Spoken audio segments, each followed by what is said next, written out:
வணக்கம். Our thinking is our life. Think positive, stay positive.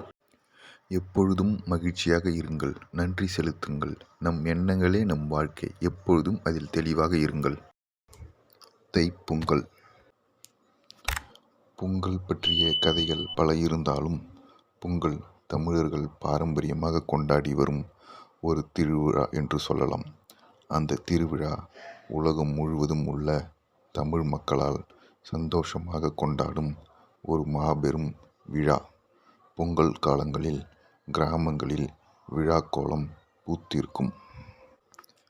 பொதுவாக பொங்கல் பண்டிகை என்பது உழவர்களால் இயற்கைக்கு நன்றி செலுத்தும் விழாவாகத்தான் எல்லோராலும் பார்க்கப்படுகிறது. உழவர்கள் நன்றாக விளைச்சல் கொடுத்த இயற்கைக்கு அறுவடை முடிந்த பின் இயற்கைக்கும் முக்கியமாக சூரியனுக்கும் தான் வளர்த்த தன் உழவுக்கு உதவிய கால்நடைகளுக்கும் நன்றி செலுத்தும் ஒரு விழா என்பது பொங்கலாக பார்க்கப்படுகிறது. பொங்கல் பண்டிகையின் போது சூரியன் முக்கியமான ஒன்றாக பார்க்கப்படுகிறது. உழவர்கள் தங்கள் நிலங்களில் விளைந்த நெல் மணிகளை கொண்டே பொங்கல் வைத்து பொங்கலை பொதுவாக கொண்டாடுவார்கள்.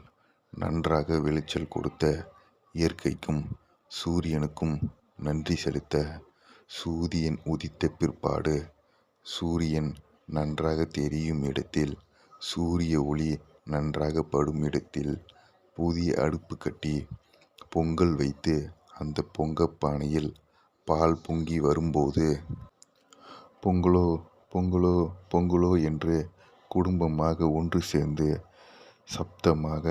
சத்தம் எழுப்பி பொங்கலோ பொங்கல் என்று மகிழ்ச்சியாக சூரியனுக்கும் இயற்கைக்கும் நன்றியை வெளிப்படுத்துவார்கள். மறுநாள் மாட்டுப்பொங்கல் அன்று தான் வளர்த்த தன் அறுவடைக்கும் நிலத்தை உழுவதற்கும் உதவிய கால்நடைகளுக்கு நன்றி செலுத்தும் விதமாக உழவர்கள் மாட்டுப்பொங்கலை காலமாக இன்று வரை கொண்டாடி வருகின்றனர். உழவர்கள் கால்நடைகளை தங்களின் குடும்ப உறுப்பினராக பார்த்த காலமும் உண்டு. இன்றும் கால்நடைகளை தங்கள் குடும்ப உறுப்பினராக பார்க்கும் குடும்பங்களும் உண்டு. தை பிறந்தால் வழி பிறக்கும் என்று சொல்வார்கள். இந்த மாதத்தில்தான் அறுவடை முடியும். அறுவடையில் நல்ல விளைச்சல் கிடைக்கும். அந்த நல்ல விளைச்சல் மூலம் நல்ல வருமானம் கிடைக்கும். அந்த வருமானத்தை வைத்து நல்வழியை தேடிக்கொள்ளலாம். அதைத்தான் தை பிறந்தால் வழி பிறக்கும் என்று சொல்வார்கள். தை மாதம்தான் நிறைய வீட்டில் சுபகாரியங்கள் நடைபெறும். முக்கியமாக திருமணங்கள் இந்த தை மாதத்தில்தான் நடைபெறும். ஏனென்றால் தை மாதத்தில்தான் அறுவடை முடிந்து விளைச்சல் வருமானமாக கிடைப்பதால் அந்த வருமானத்தை கொண்டு திருமணத்தையும் பல சுப காரியங்களையும் நடத்துவார்கள். அதனால்தான் பல திருமணங்கள் தை மாதத்தில் அன்று தொட்டு இன்று வரை நடந்து வருகிறது. தை பிறந்தால் வழி பிறக்கும். இந்த தை மாதத்தில் உங்கள் அனைவருக்கும் நல்வழி பிறக்கட்டும்.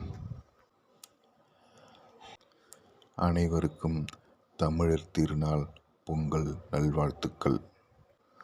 பொங்கல் அன்று உங்கள் அனைத்து வீட்டிலும் பால் பொங்கட்டும். பொங்கலோ Pongal. Our thinking is our life. Think positive, stay positive. எப்பொழுதும் மகிழ்ச்சியாக இருங்கள். நன்றி செலுத்துங்கள்.